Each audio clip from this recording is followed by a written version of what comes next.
नमस्कार, जम्मू कश्मीर की खास खबरों में आप सबका स्वागत है। मैं हूं आपके साथ पल्लवी जमवाल। तो चलिए शुरुआत करते हैं आज के जम्मू कश्मीर की खास खबरों की और सबसे पहले रुख करेंगे राजौरी की तरफ, क्योंकि राजौरी की अगर बात करते हैं तो वहां पर बारिश आफत लेकर आई है।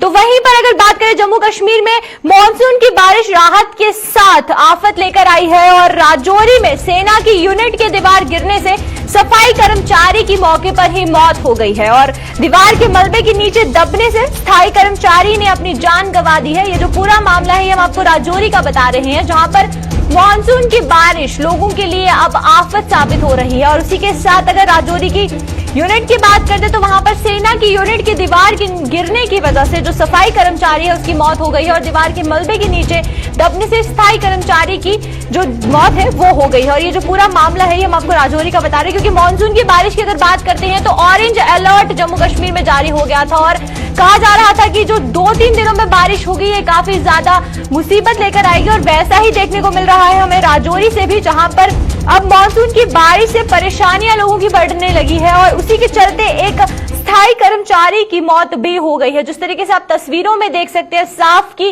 दीवार गिरने की वजह से किस तरीके से उस मजदूर की जो मौत है वो हुई होगी, ये जो सफाई कर्मचारी है उसकी मौत किस तरीके से हुई होगी। क्योंकि अगर हम बारिश की बात करते हैं तो बारिश की वजह से ये जो सारी दिक्कत है ये बढ़ती जा रही है और एक के बाद एक इस तरीके के मामले सामने आ रहा है, जहां पर जो बारिश है मानसून की वो आफत साबित होती जा रही है लोगों के लिए। तो ज्यादा जानकारी के लिए हमारे साथ जमशीद ज्वाइन कर चुकी है, जमशीद से जानते हैं।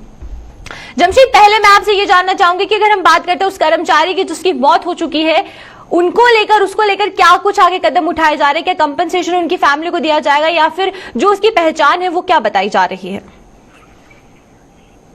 बिल्कुल, आज सुबह राजौरी के बस स्टैंड पर आर्मी की तरफ से जो एक बाउंड्री वाल बनाई गई थी, ये उस वक्त उस ट्रक के लिए मौत मान गई जब वो वहां सफाई कर रहा था। सफाई करते वक्त वो दीवार अचानक उस पर आके गिरी है, जहां की मौके पर मौत होगी और इसका नाम धनी राम बताया जाता है। ये म्युनिसिपैलिटी का मुलाजिम है जो सुबह काम कर रहा था और इसकी मौके पर ही मौत होगी। उसके बाद इसकी डेड बॉडी को मेडिकल कॉलेज पहुंचा दिया गया, क्योंकि ये परमानेंट मुलाजिम है म्युनिसिपैलिटी का। इसको जो भी कंपनसेशन है डिपार्टमेंट की तरफ से दी जाएगी, क्योंकि ऑन ड्यूटी इसकी मौत हुई है। मगर बड़ा सवाल यह है कि राजौरी में पिछले 10 दिनों में ऐसा दूसरा मामला सामने आया है। इससे पहले मेडिकल कॉलेज राजौरी की जो बाउंड्री वाल गिरी थी उसमें एक शख्स की दबकर नीचे मौत हो गई थी और इसकी भी आज सुबह मौत हो गई। हालांकि इस जगह पे लोगों की तरफ से आवाज उठाई जा रही है कि इस दीवार के लिए पहले ही कई बार बोला गया था कि दीवार बहुत ज्यादा वीक है, मगर इसको उसके बावजूद भी इसका काम नहीं करवाया गया। और दूसरी बड़ी बात है कि लोगों की तरफ से यह कहा जा रहा है कि यहाँ जो कॉन्ट्रैक्टर था इसके खिलाफ कार्रवाई की जाए, क्योंकि इससे पहले भी कॉन्ट्रैक्टर को बोला गया था कि दीवार बहुत ज्यादा वीक है, इसमें किसी की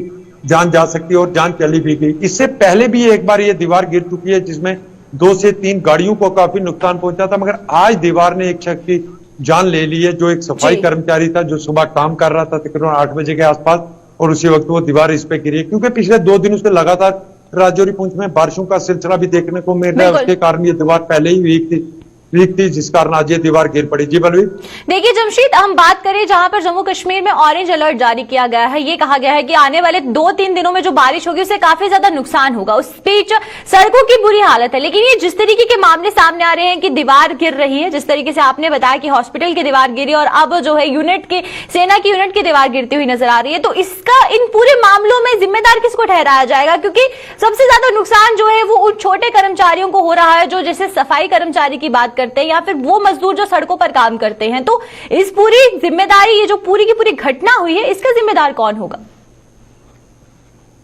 बिल्कुल, अगर ये कहें कि जिस तरह पहले ही कहा गया था कि भारी बारिशें होने का इम्कान है, खास करके राजौरी पुंछ के लिए अलर्ट किया गया था, यहाँ सबसे ज्यादा बारिशें होंगी।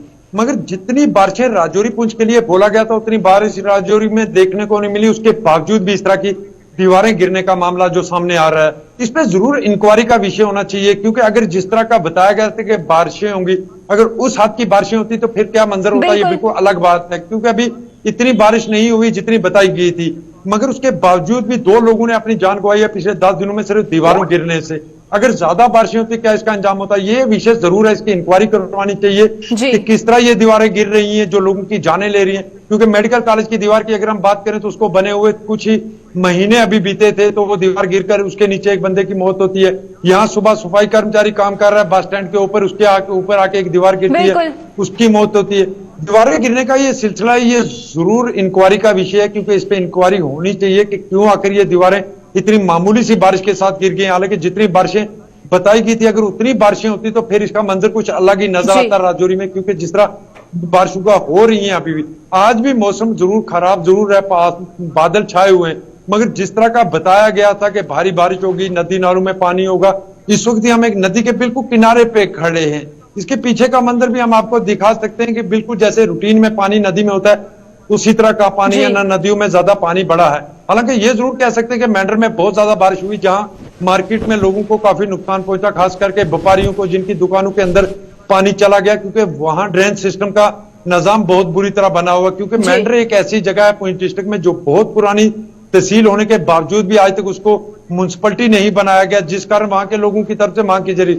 मगर राजौरी बहुत पुरानी म्युनिसिपलिटी, अब इसको म्युनिसिपल कौंसिल का दर्जा भी मिल चुका है। इसके अंदर इस तरह के मामले सामने आ रहे हैं, इनकी विषय इंक्वायरी जरूर करवानी चाहिए। जी देखिए जमशेद, अगर बात करें तो हर साल बरसात आती है, हर साल इस तरीके के मामले देखने को मिलता है, सड़कों की खस्ता हालत देखने को मिलते हैं, गड्ढे देखने को मिलते हैं सड़कों पे। तो इस बीच म्युनिसिपल काउंसिल को किस तरीके से तैयार रहना चाहिए पहले ही, क्योंकि मानसून जो है वो हर साल दस्तक देता है, लेकिन फिर भी हर साल इसी तरीके की परेशानियों से लोगों को दो चार होना पड़ता है।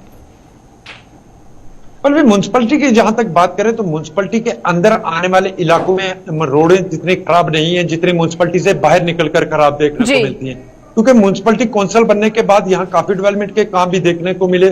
चाहे वो गली नालियों की बात करें, म्युनिसिपलिटी की हदूद में जो रास्ते आ रहे हैं उन पे लगातार आज भी कई जगह के काम चल रहे हैं। कई इलाके ऐसे हैं जो म्युनिसिपलिटी के हाथ में नहीं आते, उन सड़कों की बहुत ज्यादा खस्ता हालत है। जैसे राजौरी के बीचों बीच बाबा गुलाम शाह बादशाह यूनिवर्सिटी के बैक रोड की तरफ जाने वाला रास्ता जो है उसकी हालत बहुत ज्यादा खराब है, वहां भी काम चल रहा है। और राजौरी के इस तरह के कई इलाके, खास करके अगर थाना मंडी राजौरी की बात करें जिसपे पिछले 50 सालों से लोगों की तरफ से मांग की जा रही थी, वहां भी काम शुरू कर दिया गया।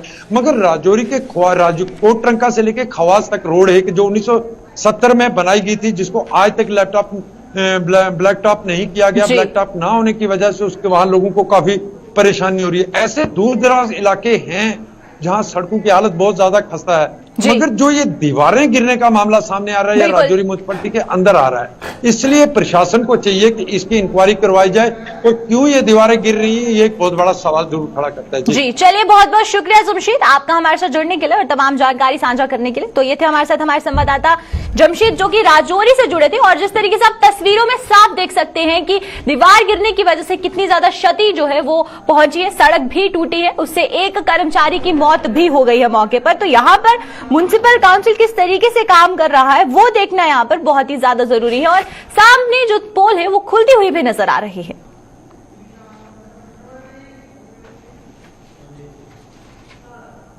तो चलिए अब बात करते हैं जम्मू पठानकोट हाईवे की, क्योंकि जम्मू पठानकोट के हाईवे की अगर बात करते हैं तो वहां पर भी पुल क्षतिग्रस्त हो चुका है। ये जो बारिश है मानसून की किस तरीके से आफत बनकर आ रही है वो साफ देखने को मिल रहा है। जम्मू पठानकोट हाईवे पर सहार खड्ड पर बना पुल क्षतिग्रस्त हो चुका है। सहार खड्ड में भारी बाढ़ से क्षतिग्रस्त की पुल की जो फाउंडेशन है वो टूट गई है। पुल का एक हिस्सा एहतियातन बंद कर दिया गया है और उसी के साथ अगर बात करें तो जल स्तर बढ़ने की वजह से ये जो पुल है इसको नुकसान पहुंचा है, ऐसे अनुमान लगाए जा रहे हैं। और मानसून की बारिश की वजह से अब जम्मू पठानकोट हाईवे पर भी मानसून की बारिश का असर देखने को मिल रहा है, जहां पर पुल का एक हिस्सा क्षतिग्रस्त हो चुका है। और ये जो पूरा का पूरा मामला है ये हम आपको कठुआ का बता रहे हैं, जहां पर ये जो मामला है ये सामने आया है। पुल का एक हिस्सा एहतियातन बंद कर दिया गया है फिलहाल, ताकि कोई और मुसीबत ना हो। उसी को लेकर जलस्तर बढ़ने से पुल को भारी नुकसान पहुंचा है। और उसी के साथ अगर बात करें तो सहार खड्ड का ये जो मामला है ये सामने आ रहा है, जहां पर जम्मू पठानकोट हाईवे पर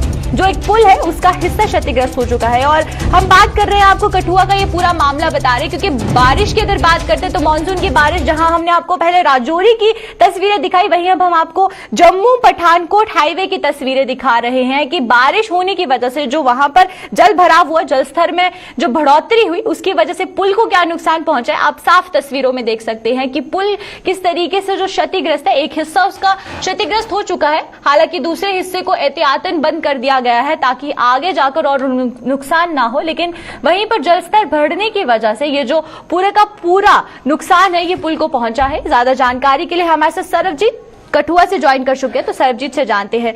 सरबजीत, पहले मैं आपसे ये जानना चाहूंगी कि हम बात करें अगर इस पुल की, तो इसका कंस्ट्रक्शन जैसे हर साल जो है मानसून होता है, उसके बाद भी क्या हर साल इसी तरीके से जो पुल है उस पर जो डैमेज है वो होता है? जी बिल्कुल। अगर बात करें तो इस बार बरसात भी काफी ज्यादा हुई है और बाढ़ का खतरा भी लगातार बना हुआ है, जिससे लगातार जल स्तर है वो सार खड़ का बढ़ रहा है। तो ऐसा नहीं है ये पहली दफा ही बाढ़ आने की वजह से इस पुल को जो है प्रोटेक्शन को डैमेज हुआ है। ये पहले भी थोड़ी थोड़ी डैमेज होती रही है, लेकिन इसको रिपेयर नहीं किया गया। लेकिन इस बार जब बरसात हुई है तो पहले से ही जो डैमेज है वो डैमेज और ज्यादा हो गया है और पुल की एक फाउंडेशन जो है वो पूरी तरह से सामने दिख रही है। तो एक जो खतरा है वो इस पुल पर बना हुआ है। ऐसे में national highway authority of India की ओर से भी इस पुल की जो एक लेन है उसको बंद कर दिया गया है ट्रैफिक के लिए। वहां पर डाइवर्जन जो है वो national highway authority of India की ओर से लगा दिया है। कल शाम को हालांकि इसका जो जल स्तर है वो काफी ज्यादा कम हो गया था, लेकिन रात को हुई बारिश के बाद अब फिर से सार खड्ड जो है वो उफान पर है, लगातार इसका जल बढ़ता ही जा रहा है, जिसकी वजह से यहाँ पर खतरा जो है पूरी तरह से बना हुआ है। जिस तरीके से सरबजीत आप बता रहे हैं कि NHAI की बात करें तो उनको पता था कि ये जो पुल है ये पहले से डैमेज था, तो उस बीच एक बड़ी दुर्घटना हो सकती थी, लेकिन पहले ही पुल को बंद कर दिया गया। लेकिन जिस तरीके की ये नजरअंदाजी की जा रही है, क्योंकि हाईवे की बात है, अमूमन गाड़ियां, हैवी व्हीकल्स भी वहां से जाती है और लाइटर मोटर व्हीकल्स भी वहां से जाती है, तो बड़ा हादसा पेश आ सकता था। तो यहाँ पर कितना जरूरी था कि मानसून जिस तरीके से हर साल आता है तो पहले जितने भी पुल है उनकी एक जांच होनी चाहिए, एक क्रॉस चेकिंग होनी चाहिए कि वो कितने हद तक सही है, क्या उनको डैमेज पहुंच सकता है या नहीं। बारिश का सिलसिला जिस तरह से लगातार जारी है, तो हर बार जब बारिश होती है तो जिस तरह से जितना भी डैमेज होता है उसको साथ साथ में रिपेयर करना चाहिए। लेकिन इस बार ये देखा गया है कि जब डैमेज ज्यादा हो तब अथॉरिटी ऑफ इंडिया ज्यादा है, तो हालांकि साइड है उससे डाइवर्सन लगा। हालांकि अभी भी जो है पुल के ऊपर तो कहीं ना कहीं अभी तक पूरी तरह से बना हुआ। हालांकि अथॉरिटी ऑफ इंडिया वो मौके पर उनका ये कहना है कि अगर जिस तरह से बाढ़ है पानी का स्तर इसकी तरह से बढ़ता रहा है तो हो सकता है इस पुल को ट्रैफिक के लिए पूरी तरह से कर दिया जाए। लेकिन ये देर आए दुरुस्त वो साफ है, लेकिन प्रशासन को चाहिए, अथॉरिटी ऑफ इंडिया को चाहिए कि जिस तरह से बाढ़ का खतरा हुआ है एक उसकी फाउंडेशन जो है काम कर रही है, इससे जुड़ा है, तत्काल प्रभाव को बंद कर देना चाहिए। बहुत बड़ा हादसा बिल्कुल। देखिए यहाँ पे सरबजीत एक बात बहुत ज्यादा जरूरी है जो जानने वाले की, जम्मू कश्मीर में ऑरेंज अलर्ट पहले से जारी कर दिया गया था। ये कहा गया था कि आने वाले 2-3 दिनों में जो नदी नाले जितने भी हैं वो उफान पर होंगे, और उसके बाद भी इस तरीके की लापरवाही अगर अथॉरिटी द्वारा दिखाई जा रही है तो अगर कल को बड़ी दुर्घटना होती तो उसका खामियाजा किसको भुगतना पड़ता, क्योंकि आम जनता पर ही इसका सीधा असर पड़ता है। लेकिन फिर भी इस तरीके की लापरवाही दिन प्रतिदिन देखने को मिल रही है।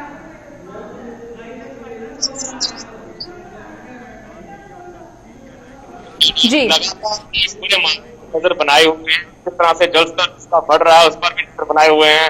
उनका ये भी थोड़ी सी प्रोटेक्शन जो है वो इस पिलर को, लेकिन इसी तरह जो है वो हालांकि देखिए सरबजीत, एक और सवाल मैं आपसे जानना चाहूंगी कि पुल के रिपेयर के लिए कुछ काम वहां पर शुरू किया गया है ताकि जो हाईवे है, क्योंकि हाईवे अगर हम बात करें तो दिन रात हमें देखने को मिलता है कि वो चलता रहता है, तो उसकी रिपेयर के लिए कोई कार्य वहां पर शुरू किया गया हो?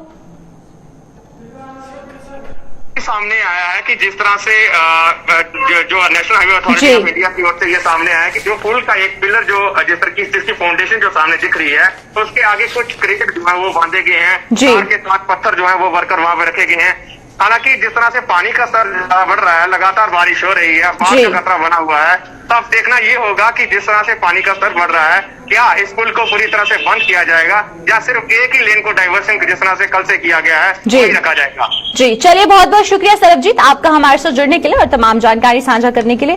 तो ये थे हमारे साथ हमारे संवाददाता सरबजीत जो कठुआ से जुड़े थे, और जिस तरीके से आप तस्वीरों में साफ देख सकते हैं कि जो नदी नालों में उफान की वजह से अब उसका असर जम्मू पठानकोट हाईवे पर भी देखने को मिल रहा है कि पुल का एक हिस्सा क्षतिग्रस्त हो चुका है, हालांकि दूसरे हिस्से को एहतियातन तौर पर बंद कर दिया गया है। तो चलिए अब रुक करते हैं सांबा की तरफ। सांबा में भी हमें देखने को मिल रहा है कि बारिश की वजह से वहां पर नदी नाले उफान पर है और उससे काफी ज्यादा क्षति जो है वो लोगों की जनजीवन पर पहुंच रही है। सांबा में भारी बारिश के उफान पर आए से तमाम नदी नाले उफान पर आ चुके हैं और सांबा सुंब रोड पर भारी बाढ़ ने तबाही मचा दी है और बाढ़ में पानी की कई गाड़ियां भी फंसने से लोग आफत में आ चुके हैं। और उसी के साथ बात करें तो प्रशासन की लोगों ने बसंतर सहित नालों की तरफ ना जाने की अपील की है। तो ये जो ऑरेंज अलर्ट था ये शुरू से ही जारी कर दिया गया था, लेकिन अब देखने को मिल रहा है कि इसका असर सांबा में भी देखने को मिल रहा है। सांबा में भारी बारिश से जितने भी नदी नाले हैं वो तूफान पर है और उफान पर नजर आने की वजह से सांबा सुंब रोड की अगर बात करते हैं तो वहां पर भारी तबाही देखने को मिल रही है। प्रशासन ने लोगों को बसंतर सहित जितने भी नाले हैं उनके पास ना जाने की अपील की है, लेकिन अब वहां पर किस तरीके का कार्य हो रहा है वो देखना बहुत ही ज्यादा जरूरी रहेगा, क्योंकि आप तस्वीरों में साफ देख सकते हैं कि गाड़ी कितनी बुरी तरीके से जो है वो बसंतर नाले में फंसती हुई नजर आ रही है। लोगों को काफी ज्यादा दिक्कत हो रही है और जो नदी नालों के आसपास लोग रहते हैं उनको किस तरीके की परेशानी से दो चार होना पड़ रहा है वो जानना यहाँ पर बहुत जरूरी है। और हमारे साथ ज्यादा जानकारी के लिए, तमाम जानकारी के लिए ऋषि यहाँ पर ज्वाइन कर चुके हैं। ऋषि से जानते हैं। ऋषि, पहला सवाल मेरा आपसे ये रहेगा कि हम बात करें अगर जितने भी नदी नालों के पास जो लोग रहते हैं उनके लिए क्या कुछ कार्य किया जा रहा है, किस तरीके से उनको वहां से शिफ्ट किया जा रहा है? देखिए, बिल्कुल जिससे मेट्रोलॉजिकल डिपार्टमेंट ने ये एडवाइजरी जारी की थी कि बारिश से काफी ज्यादा नुकसान हो सकता है, जिसके चलते प्रशासन ने यह एहतियातन तौर पर कदम उठाना शुरू कर दिया कि जो लोग भी नदी नालों के पास रहते हैं उनको वहां से पलायन करवा के उनको पीछे जो है वो जाने को कह दिया था और कुछ लोग जो वो वापस पीछे चले भी गए हैं। लेकिन कहीं ना कहीं कुछ लोग ऐसे हैं उनकी मानसिकता नहीं बदली जा सकती। वो लगातार मछलियां पकड़ने के लिए जो वो अभी भी नदी नालों का रुख कर रहे हैं, जो कि काफी घातक साबित हो सकता है। जिसमें आपने विजुअल देखे साफ तौर पर कि किस तरह से गाड़ियां जो है वो कुछ इस बहते पानी में जो वो फंस चुकी हैं। खासतौर पर अगर पहाड़ी इलाकों की बात करें तो पहाड़ी इलाकों में लगातार जो बारिश कल हुई थी उसका असर यहां नदी नालों में साफ तौर पर देखा जा रहा है कि पानी काफी ज्यादा है, नदियां नाले उफान पर हैं और आपने देखा कि टिप्पर पूरी तरह से पानी के अंदर फंस चुका था और वो उसे निकालने की काफी मुशक्कतें करनी पड़ी। और एक तरफ एक फैमिली बताया जा रहा है कि कार लेकर जो वो सुंब इलाके की तरफ जा रहे थे, वहां पर भी अचानक पानी आ गया और एक गाड़ी उसमें फंस चुकी है।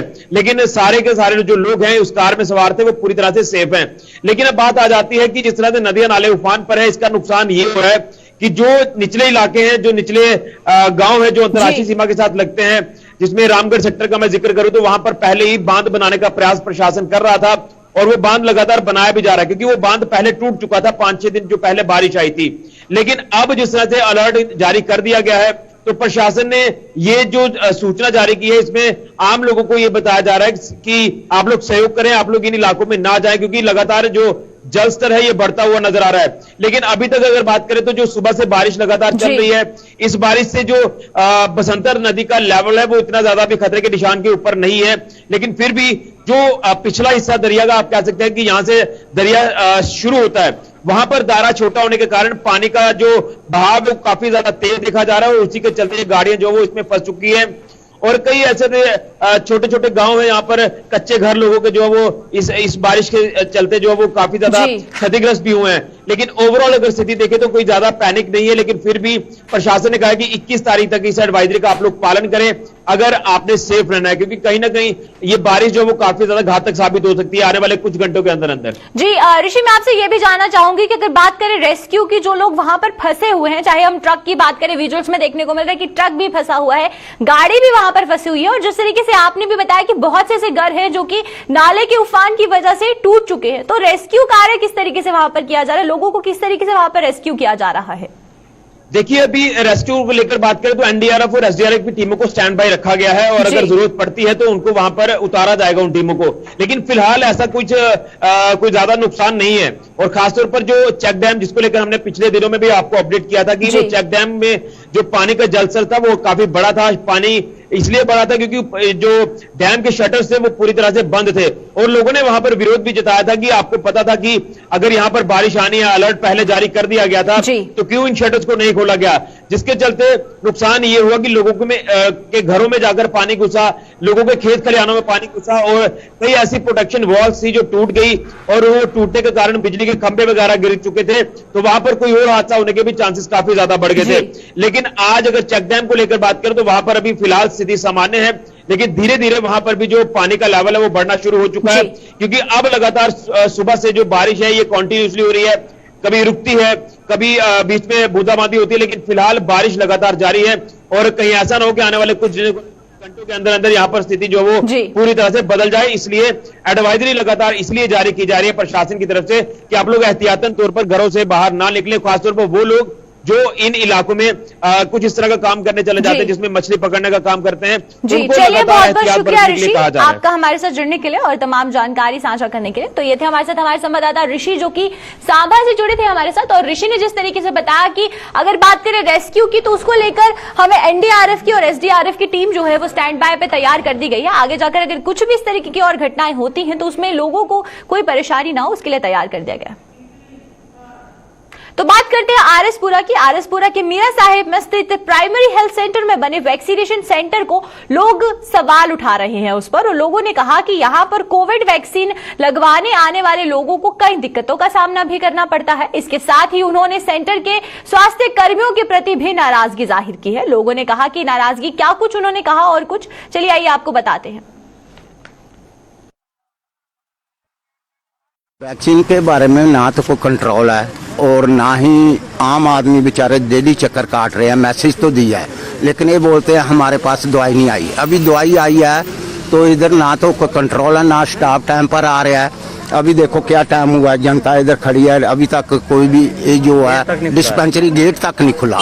ना कोई बैठने की सुविधा है, ना बुजुर्ग आदमी है, गर्मी का मौसम है, चक्कर खा करके गिर रहे हैं, लेकिन कोई इधर पानी की बैठने की कोई सुविधा नहीं है। ना स्टाफ टाइम पर आ रहा है और ना ही इधर कोई किसी को पूछ रहा है। भीड़ भड़ाका कोई कंट्रोल नहीं है। वैक्सीन क्या लग रही है क्या, कितनी प्रॉब्लम आ रही है? वैक्सीन तो लग रही है लेकिन जो जिनके स्लॉट हुए हैं उनको भी नहीं लगा रहे हैं। बोलते कल आओ, 100 का कोटा दे रहे हैं, लेकिन 100 से कैसे काम चलेगा। एक साइड से गवर्नमेंट बोल रही है कि हर दिन वैक्सीन लगेगी, कोई छुट्टी नहीं होगी और ज़्यादा से ज़्यादा वैक्सीन लगाओ, लेकिन बुजुर्ग आदमी हैं, मामा ने और बहना ने वो आती हैं, घर में काम भी करना, खाना भी बनाना, लेकिन परेशानी बहुत हो रही है इधर। वैक्सीन सारी इधर आती नहीं है। आज हो गए 10-20 दिन के बाद 2 बार आई वैक्सीन, तो वो भी 2 बार आई, उसके बाद आई नहीं। तो इधर सुबह 8 बजे आते हैं, शाम को वापस घर चले जाते हैं। कितनी परेशानी आ रही है? बहुत परेशानी है, बहुत परेशान है, बहुत परेशान हो गए हम यहाँ पर। यहाँ कोई 100 बंदों, इन्होंने पहले 100 बंदों का कोटा रखा है। हम सोचते हैं कि हम ये कहते हैं गवर्नमेंट से कि कम से कम यहाँ पर 200-300 बंदे का कोटा हो, क्योंकि इतना बड़ा इलाका है, यहाँ पूरा एरिया पड़ा है और इस एरिया के लिए उन्हें 100 बंदों के लिए वैक्सीन रखी है, जो कि सही नहीं है। बारिश जहां लोगों को भीषण गर्मी से राहत मिली है, वहीं पर लोगों के लिए यह बारिश आफत भी बनकर आई है। जम्मू के बाहू फोर्ट की कालका कॉलोनी में भारी बारिश के कारण नाले में आई बाढ़ के चलते कई मकान क्षतिग्रस्त हो गए हैं। स्थानीय लोगों के मुताबिक नाले का निर्माण कार्य पूरा न होने के कारण लोगों के मकानों को नुकसान पहुंचा है। उन्होंने सरकार से जल्द नाले का निर्माण कार्य पूरा करने की मांग भी की है।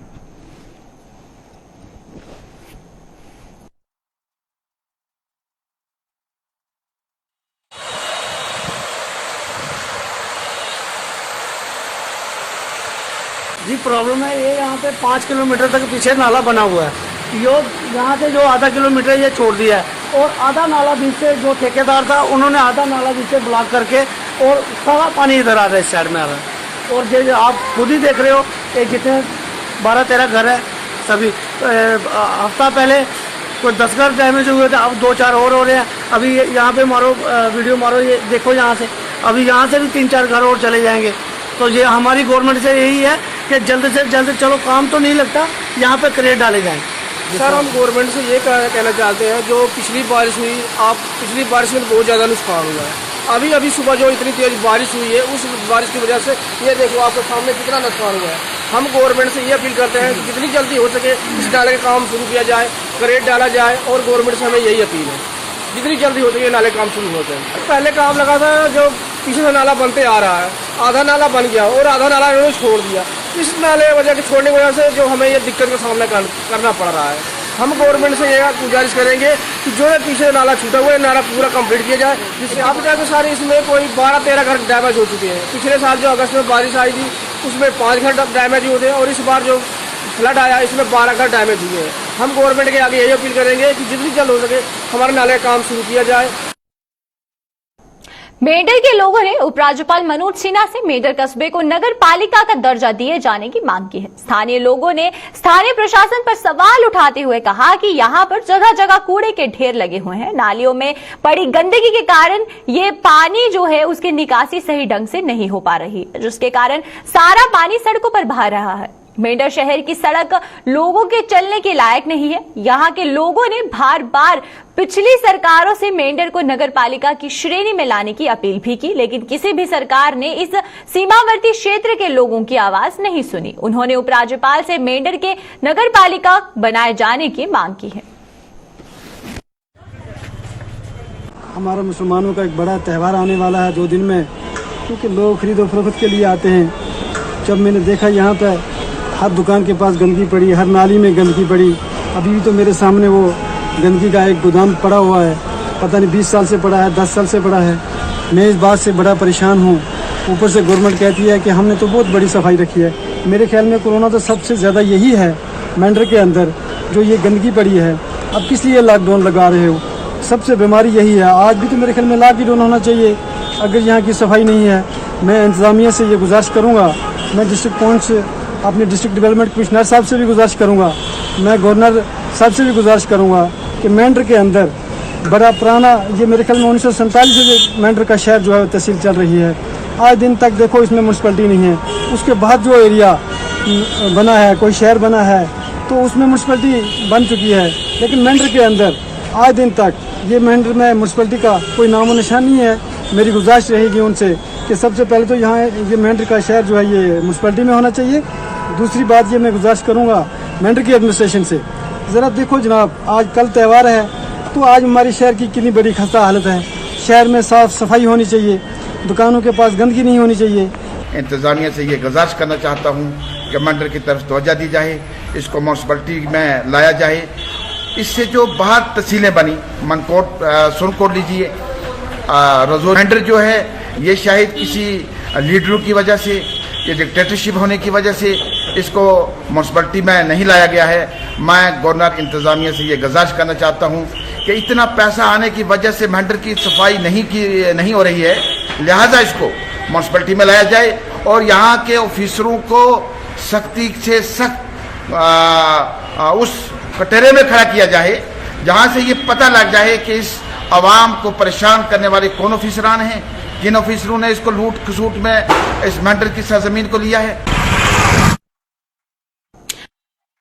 जम्मू कश्मीर की खास खबरों में फिलहाल इतना ही। मुझे और मेरी पूरी टीम को दीजिए इजाजत। नमस्कार।